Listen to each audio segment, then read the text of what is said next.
Erectile dysfunction, premature ejaculation, মহিলাদের ক্ষেত্রে vaginal লুজেনিং অথবা ভ্যাজাইনাল ড্রাইনেস, কথা বলবো এই বিষয়টি নিয়ে।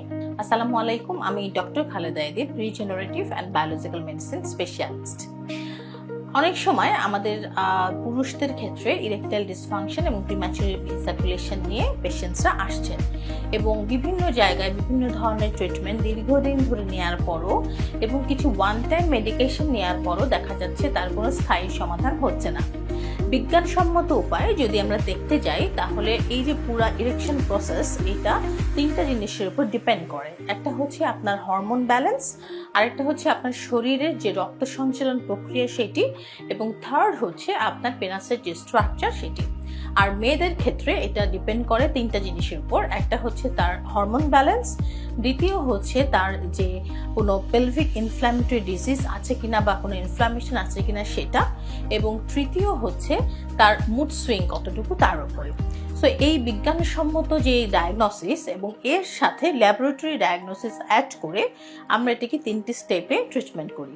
একটি হচ্ছে হরমোনাল ব্যালেন্স করা, একটি হচ্ছে শরীরে কোনো ক্রনিক ডিজিজ থাকলে তাকে সুন্দরভাবে এবং পর্যাপ্তভাবে কন্ট্রোল করা, এবং থার্ড হচ্ছে পুরুষদের ক্ষেত্রে পেনাসের স্ট্রাকচার ইমপ্রুভ করা, অর্থাৎ মাসেল স্ট্রেংথেনিং করা, শকওয়েভের মাধ্যমে করা যেতে পারে, এবং পেনিসের যে রক্ত সঞ্চালন সেটাকে বৃদ্ধি করা টি-শার্টের মাধ্যমে করা যেতে পারে।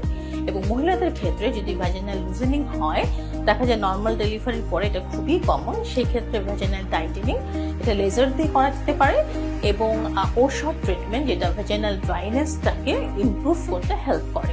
সো এই কম্বিনেশন ট্রিটমেন্টের মাধ্যমে আমরা এই সমস্যাগুলোর খুব সহজ সমাধান করতে পারি এবং স্থায়ী সমাধান করতে পারি।